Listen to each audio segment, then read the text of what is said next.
ನೀರಿದೆಯಾ ನಿಮ್ಗೆ ಕುಡಿಯೋಕೆ ಇಲ್ಲಿ? ನೀರು ತರಬೇಕು, ತುಂಬ ತೊಳ್ಕೊಬೇಕು. ಅವ್ರಿಗೆ ತರ ಏನ್ ಮಾಡ್ಬೇಕು? ಎಲ್ಲರೂ ಹೋದ್ರು ಸಾಕ್ತಾವ್ರಿ. ನೀರು ಬರಲ್ಲ, ಬಾತ್ರೂಮಲ್ಲಿ ನೀರು ಬರಲ್ಲ, ಕುಡಿಯೋಕ್ಕೂ ನೀರಿಲ್ಲ, ಇದಕ್ಕಿಲ್ಲ, ಹೊರಗಿನ ತಗೊಂಡ್ ಬಂದಿದ್ದೀವಿ.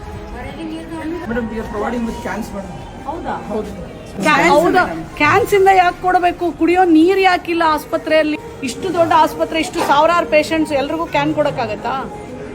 ಕುಡಿಯಕ್ no no no, please don't give excuse. What is patients telling? ಕುಡಿಯಕ್ ನೀರಿಲ್ಲ ಬಿಡಿ, ಇನ್ನು ಮತ್ತೆ ಕೇಳಕ್ ಹೋಗ್ಬೇಡಿ. They are the truth. Patients ನಿಜವಾದ ಸತ್ಯ. ನೀವು ನೀರು ಕೊಡ್ಲಿಲ್ಲ ಅಂತಂದ್ರೆ ಹೆಂಗಪ್ಪ? ಹೆರಿಗೆ ಬಾಣಂತಿರಿಗೆ ನೀರೇ ಅಲ್ಲ ಮುಖ್ಯ. ಕುಡಿಯಕ್ ನೋಡ್ರಿ ಬಡವರು